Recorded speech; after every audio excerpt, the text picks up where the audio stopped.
नमस्कार, स्वागत है आप सभी का डीडी न्यूज के इस खास बुलेटिन एक्सप्रेस 100 में, जहां हम आपके लिए लेकर आते हैं राजनीति, मनोरंजन, देश दुनिया, खेल और व्यापार जगत की सभी बड़ी खबरों को एक्सप्रेस यानी फटाफट अंदाज में।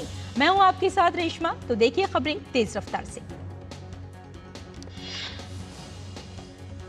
संसद के बजट सत्र से पहले सरकार द्वारा बुलाई गई सर्वदलीय बैठक जारी है। बैठक में भाजपा अध्यक्ष नड्डा समेत अनेक दलों के नेता शामिल हुए हैं।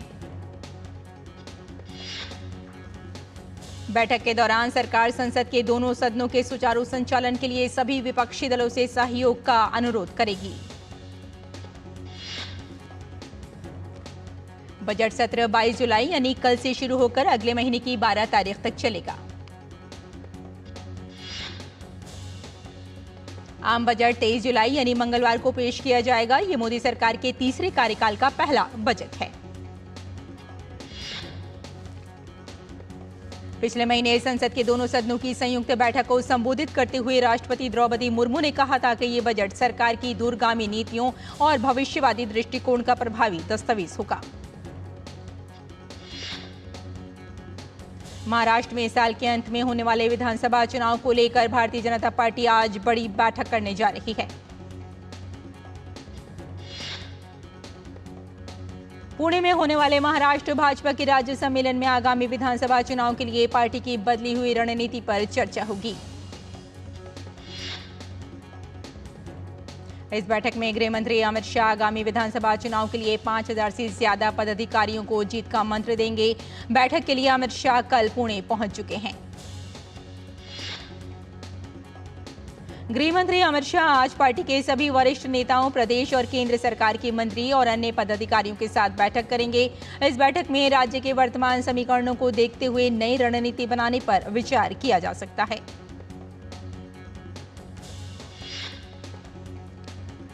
आज होने वाले एक दिवसीय सम्मेलन में केंद्रीय मंत्री नितिन गडकरी उद्घाटन सत्र को संबोधित करेंगे।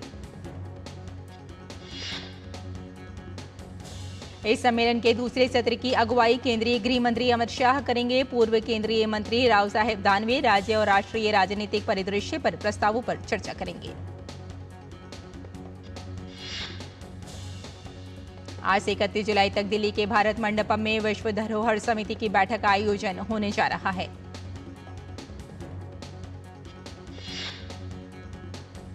प्रधानमंत्री नरेंद्र मोदी भारत मंडपम में विश्व धरोहर समिति की बैठक का उद्घाटन करेंगे।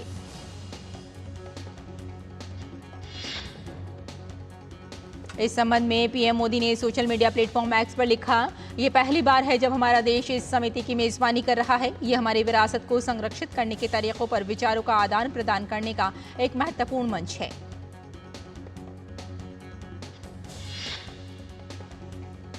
यूनेस्को की ये 46वीं बैठक है, जिसमें विश्व धरोहर समिति में शामिल 150 से अधिक देशों के 2000 से अधिक प्रतिनिधि भाग लेंगे।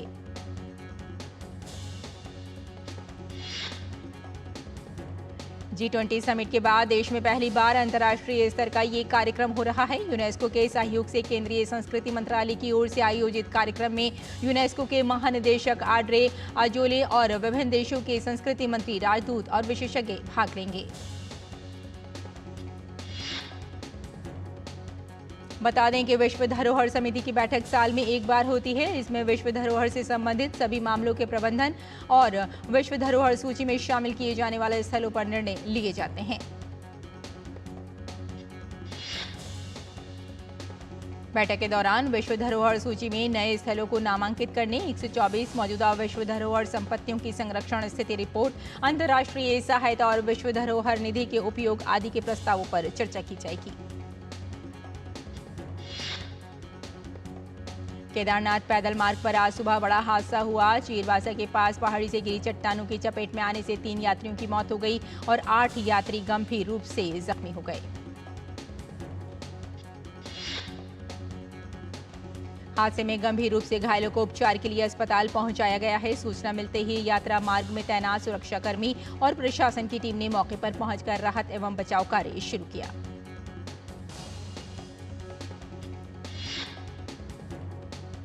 उत्तराखंड के मुख्यमंत्री पुष्कर सिंह धामी ने केदारनाथ में हुए हादसे पर दुख जताया है। उन्होंने कहा कि घटनास्थल पर राहत एवं बचाव कार्य जारी है। इस संबंध में निरंतर अधिकारियों के संपर्क में हों।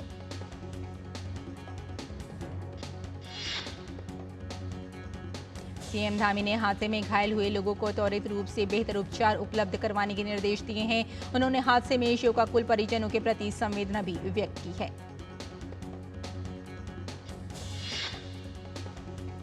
पश्चिम बंगाल के राज्यपाल सीवी आनंद बोस पर लगाए गए यौन उत्पीड़न के आरोपों को निराधार बताया गया है। इस संबंध में एक सेवानिवृत्त न्यायाधीश की ओर से की गई इन हाउस न्यायिक जांच की प्रारंभिक रिपोर्ट शनिवार को राज्यपाल के कार्यालय ने जारी की।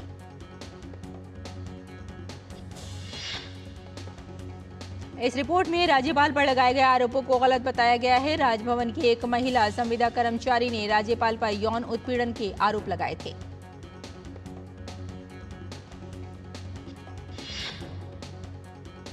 रिटायर्ड जिला न्यायाधीश डी राम बाथिरन की जांच रिपोर्ट के मुताबिक 24 अप्रैल और 2 मई को राजभवन में कथित घटना के संबंध में शिकायतकर्ता का आरोप आधारहीन और तथ्यों से परे है। रिपोर्ट के अनुसार जांच के दौरान राजभवन के 8 कर्मचारियों से पूछताछ की गई।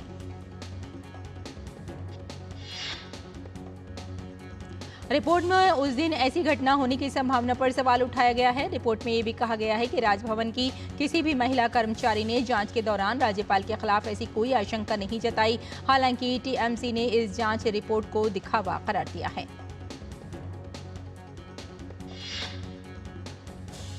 उत्तर प्रदेश के अमरोहा के पास गाजियाबाद और मुरादाबाद सेक्शन के बीच 20 जून को एक मालगाड़ी के 7 डिब्बे पटरी से उतर जाने के बाद ट्रेनों की आवाजाही को फिर से शुरू करने के लिए मरम्मत का काम चल रहा है। मुरादाबाद मंडल के रेल प्रबंधक राजकुमार सिंह ने बताया कि हम दोनों लाइनों पर एक साथ काम कर रहे हैं। हम ट्रेनों की आवाजाही शुरू करने के लिए सबसे पहले डाउन लाइन को ठीक करेंगे।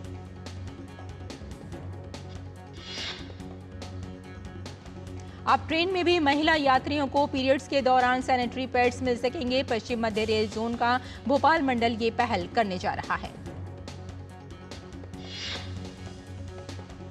इसके लिए कोच के अंदर एक कॉम्पैक्ट मशीन इंस्टॉल की जाएगी, जिसकी मदद से ट्रेन के कोच के अंदर ही सैनिटरी पैड महिलाओं को मिल जाएंगे। 100 पैड की क्षमता वाली ये ऑटोमेटिक वेंडिंग मशीन महिला यात्रियों के लिए एक महत्वपूर्ण सुविधा होगी। केरल में निपाह वायरस का 5वां मामला सामने आया है। मलप्पुरम में 14 साल के एक बच्चे में निपाह वायरस की पुष्टि हुई है। कड़ी सुरक्षा व्यवस्था के बीच आज सुबह पंथा चौक श्रीनगर बेस कैंप से अमरनाथ यात्रा के लिए तीर्थ यात्रियों का एक और नया जत्था रवाना हुआ। अब तक पिछले 22 दिनों में 3,86,000 से ज्यादा तीर्थ यात्रियों ने यात्रा की है। अब रामलला के श्रृंगार से लेकर भगवान की सेवा और भोग में शामिल रहने वाले पुजारी और अर्चक एंड्रॉयड फोन लेकर रामलला के परिसर में प्रवेश नहीं कर सकेंगे। आज से अयोध्या धाम में स्थित श्री राम मंदिर परिसर में पुजारी के एंड्रॉयड फोन के प्रवेश पर पूर्ण रूप से प्रतिबंध लगा दिया गया है। सुरक्षा के लिहाज से ये बड़ा फैसला लिया गया है। पुजारी और सहायक पुजारी को राम मंदिर ट्रस्ट की तरफ से कीपैड मोबाइल उपलब्ध कराया गया है। इतना ही नहीं, भगवान की सेवा, भोग और पूजा को लेकर बाकायदा एक सहायक पुजारी के साथ 5 अर्चकों की तैनाती भी कर दी गई है। राम मंदिर ट्रस्ट काफी दिनों से रामलला की सेवा को लेकर नियुक्त पुजारी और प्रशिक्षण प्राप्त कर चुके अर्चकों को नियुक्त करने के प्रयास में था।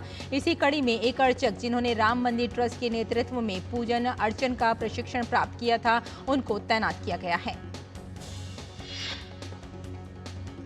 पेरिस ओलंपिक में सुरक्षा सुनिश्चित करने के लिए भारतीय सुरक्षा बलों का एक दस्ता पेरिस पहुंचा है। केंद्रीय खेल मंत्री मनसुख मांडविया ने एक्स पर पोस्ट करके इसे भारतीयों के लिए गर्व का क्षण बताया है। केंद्रीय खेल मंत्री मनसुख मांडविया ने लिखा, ये सभी भारतीयों के लिए गर्व का क्षण है कि हमारे विशेष बलों की 10 सदस्यीय K9 टीम और 17 हैंडलर पेरिस ओलंपिक में सर्वोच्च सुरक्षा सुनिश्चित करेंगे। केंद्रीय खेल मंत्री मनसुख मांडविया ने लिखा, ये पहली बार है जब कोई भारतीय K9 दल विदेश में इस तरह की ड्यूटी करेगा। उत्तर प्रदेश और उत्तराखंड में कांवड़ यात्रा को लेकर तैयारियां जोर शोर से जारी हैं, जिसके लिए उत्तराखंड के हरिद्वार से लेकर पश्चिमी यूपी के कई जिलों तक सुरक्षा से लेकर अन्य व्यवस्थाओं को अंतिम रूप दिया जा रहा है।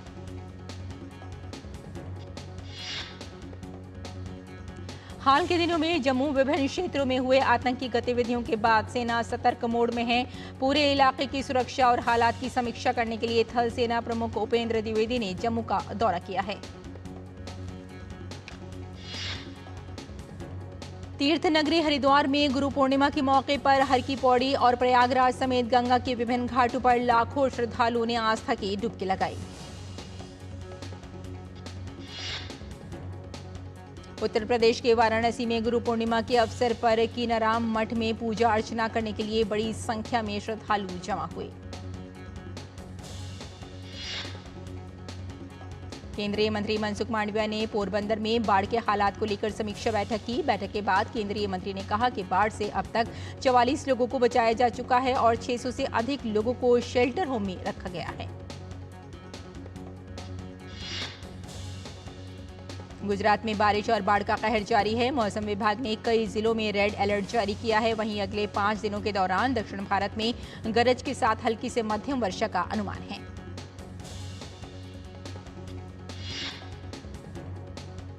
राजधानी दिल्ली में भी झमाझम बारिश की उम्मीद है। मौसम विभाग ने कोंकण तथा गोवा, मध्य महाराष्ट्र के घाट क्षेत्रों, विदर्भ, दक्षिणी छत्तीसगढ़ में आज के लिए मूसलाधार बारिश का अनुमान व्यक्त किया है। वहीं उत्तराखंड में अलग अलग स्थानों पर अगले 2 दिनों तक तेज वर्षा के आसार हैं। मौसम विभाग ने अगले 5 दिनों के दौरान पूर्वोत्तर भारत में अलग अलग स्थानों पर गरज के साथ मूसलाधार बारिश होने का अनुमान व्यक्त किया है। इसके अलावा मंगलवार और बुधवार को पूर्वी राजस्थान तथा सोमवार और मंगलवार को हिमाचल प्रदेश तथा सोमवार को पश्चिमी उत्तर प्रदेश में मूसलाधार बारिश की संभावना है। कर्मचारी भविष्य निधि संगठन ईपीएफओ से जुड़े सदस्यों की संख्या मई में 19.50 लाख बढ़ गई है। यह अप्रैल 2018 के बाद की सबसे बड़ी वृद्धि है।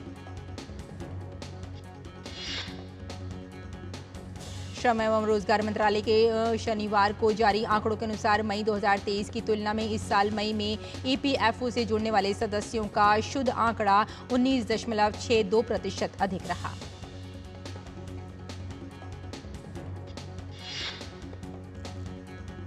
और बुलेटिन में फिलहाल यहाँ एक छोटे सा ब्रेक लेते हैं। जल्द हाजिर होते हैं। आप देखते रहिए डीटी न्यूज। बढ़िया है। प्राकृतिक हल्दी, मिर्ची, धनिया नहीं, मिर्ची, धनिया, हल्दी, MDH। ऐसा कौन सा खजाना हाथ में लगा है? खजाना नहीं, मिशन मिल गया है हम सबकी जीत का। भारत में बना आधुनिक कीटनाशक जिसकी बेजोड़ क्वालिटी से मिले फसल की बेहतरीन पैदावार। IIL के ट्रैक्टर ब्रांड का मिशन है तो जीत पक्की। ब्रेक के बाद एक बार फिर आपका स्वागत है। आइए आगे बढ़ते हैं एक्सप्रेस 100 में।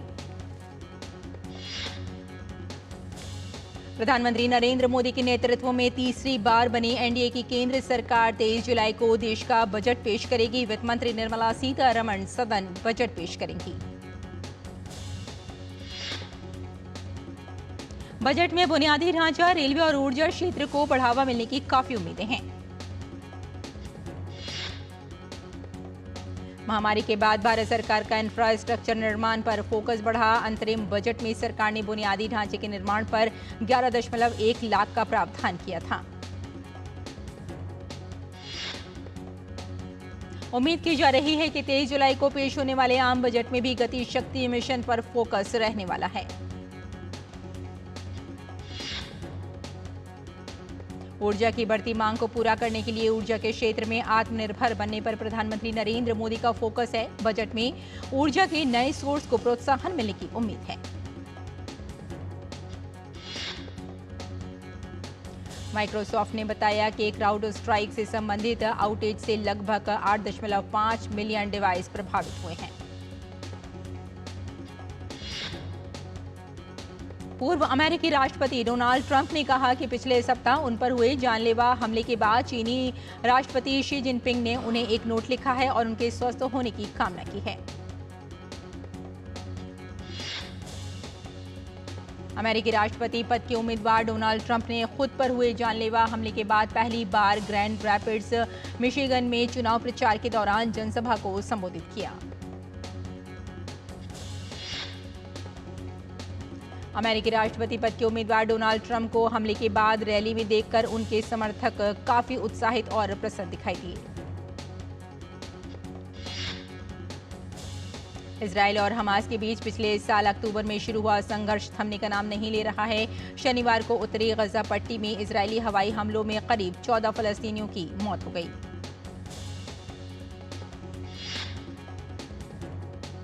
इजराइल ने यमन में सैन्य ठिकानों पर लड़ाकू विमानों में किए गए हमले के कारण यमन के हदायदा बंदरगाह में आग लगने का दावा किया है। इससे पहले ईरान समर्थित हूती समूह ने ड्रोन से इजराइल के आर्थिक केंद्र तेल अवीव पर हमला किया था। यमन के स्वास्थ्य मंत्रालय ने बताया कि हदायदा में तेल डिपो और एक बिजली स्टेशन को निशाना बनाया गया, जिसमें 3 लोगों की मौत और 87 लोग घायल हो गए हैं।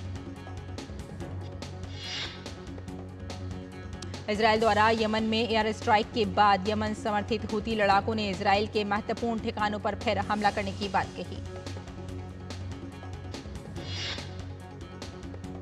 इजराइल के प्रधानमंत्री बेंजामिन नेतन्याहू ने कहा कि इजरायली लड़ाकू विमानों ने यमन में जिन बंदरगाहों पर हमला किया है, उनका इस्तेमाल ईरानी हथियार प्राप्त करने के लिए हूती मिलिशिया प्रवेश बिंदु के रूप कर रहे हैं। रूस यूक्रेन के बीच चल रहे संघर्ष को लेकर यूक्रेन ने कहा कि उनकी वायु रक्षा कीव पर रूसी हवाई हमले को विफल करने में व्यस्त है।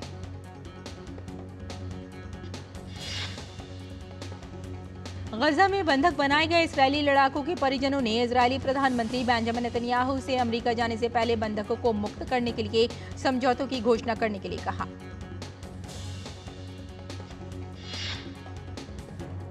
इजरायल के प्रधानमंत्री बेंजामिन नेतन्याहू का संयुक्त राज्य अमेरिका में कांग्रेस को संबोधित करने का कार्यक्रम है, जिसके लिए वे अमेरिका जाने वाले हैं।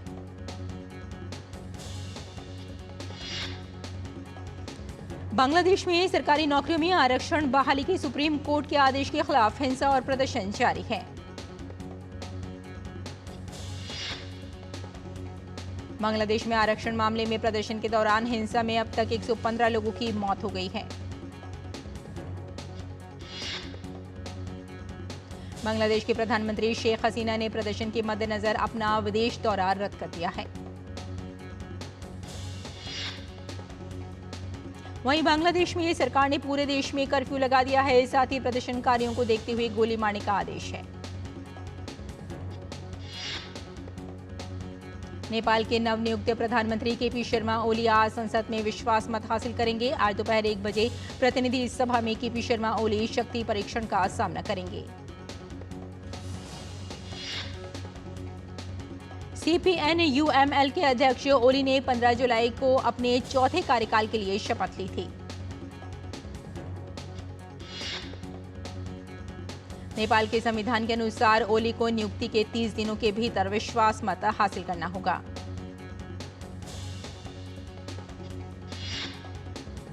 महिला एशिया कप 2024 का 5वां मुकाबला भारत और संयुक्त अरब अमीरात UAE के बीच खेला जाएगा। इस समय ग्रुप ए की अंक तालिका में भारत शीर्ष पर है, जबकि UAE को महिला एशिया कप 2024 टूर्नामेंट में अपनी पहली जीत का इंतजार है। स्मृति मंधाना इस समय बेहतरीन प्रदर्शन कर रही हैं। पाकिस्तान के खिलाफ पहले मैच में उन्होंने 45 रनों की ताबड़तोड़ पारी खेली। पिछले 10 T20 मैच में मंधाना ने 41.43 की औसत से 290 रन बनाए हैं। ऐसे में रविवार को भारतीय टीम मंधाना से इसी लय को बरकरार रखने की उम्मीद करेगी। महिला एशिया कप में खेले जाने वाले आज के दूसरे मैच में पाकिस्तान महिला टीम का सामना नेपाल से होगा। पाकिस्तान को अपने पहले मैच में भारत के हाथों हार झेलनी पड़ी थी।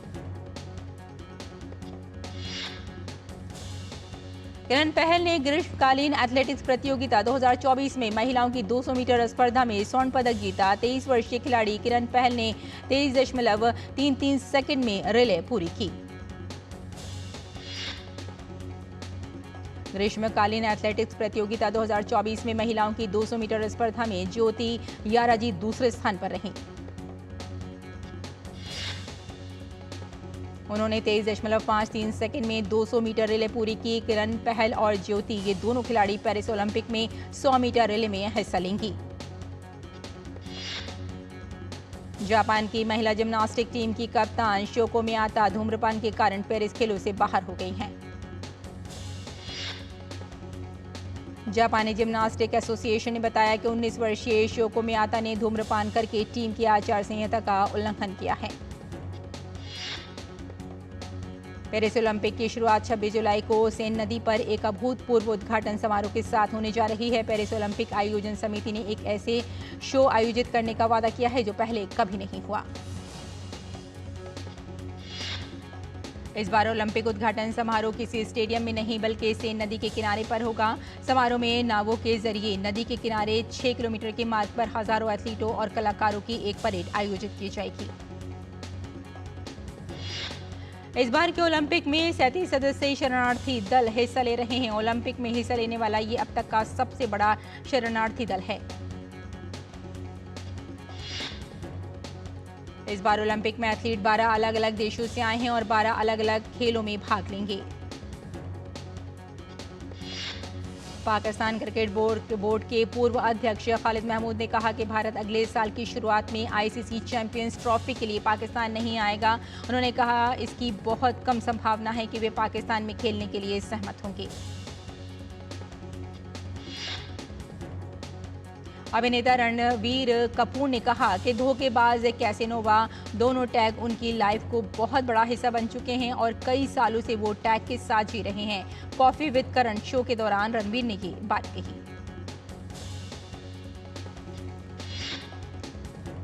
और बुलेटिन में यहाँ एक और छोटा सा ब्रेक लेते हैं, जल्द हाजिर होते हैं। आप देखते रहिए डीडी न्यूज। लाल रंग इसका अपार, तीखा कम है फिर भी स्वाद, बेमिसाल बेमिसाल MDH Kashmiri, MDH Kashmiri. MDH। बात जब पीढ़ियों के लिए बनने वाले घर की हो तो जिम्मेदारी बड़ी हो जाती है। गैलेंट समझता है ये जिम्मेदारी। अब डबल M रिब्स के साथ गैलेंट एडवांस TMT रीबार, निर्माण का रियल हीरो। ब्रेक के बाद एक बार फिर स्वागत है। आइए आगे बढ़ते हैं, कुछ और खबरों को देखते हैं। मराठी फिल्म धर्मवीर 2 का ट्रेलर लॉन्च हो गया है। इस मौके पर सलमान खान दबंग स्टाइल में पहुंचे और गले लगाकर सबने उनका वेलकम किया। धर्मवीर 2 फिल्म धर्मवीर का सीक्वल है जो कि 9 अगस्त को रिलीज होगी। यह फिल्म प्रवीण तरड़े की दिवंगत शिवसेना नेता आनंद गिरे की बायोपिक है। शादी के बाद मां के लिए भावुक हुई अभिनेत्री आरती सिंह। आरती सिंह जाने माने अभिनेता गोविंदा की भांजी हैं। आरती ने सोशल मीडिया पर अपने दिल की बात पोस्ट की। मां बेटी के इस बॉन्डिंग को फैंस ने भी खूब पसंद किया। और बता दें कि आरती की असली मां का निधन हो चुका है। सुशांत सिंह राजपूत के निधन के बाद बदल गई है रिया चक्रवर्ती की जिंदगी। उन्होंने बताया कि अब वो फिल्मों में एक्टिंग नहीं करती हैं। 20 जुलाई को रिया चक्रवर्ती ने अपना नया पॉडकास्ट चैप्टर 2 लॉन्च किया। उनके शो की पहली गेस्ट सुष्मिता सिंह थी। बच्चों के लिए बनाई गई इनसाइड आउट 2 कमाई के मामले में नए रिकॉर्ड बना रही है। कमाई के मामले में इस फिल्म ने एवेंजर्स सीरीज की फिल्म भी हो गई कमाई के पीछे। विकी कौशल की फिल्म का नाम भले ही बैड न्यूज हो, लेकिन फिल्म हर रोज गुड न्यूज लेकर आ रही है। फिल्म ने 2 दिनों में ही ताबड़तोड़ कमाई कर ली है। OTT पर दक्षिण फिल्म का दबदबा दिखा। महाराजा से लेकर हिट लिस्ट तक इस बार हिंदी से ज्यादा बेहतरीन साउथ सिनेमा। फिल्म बेवफा सनम के एक्टर कृष्ण कुमार की बेटी टीशा का 20 साल की उम्र में निधन हो गया। टीशा कैंसर से पीड़ित थी।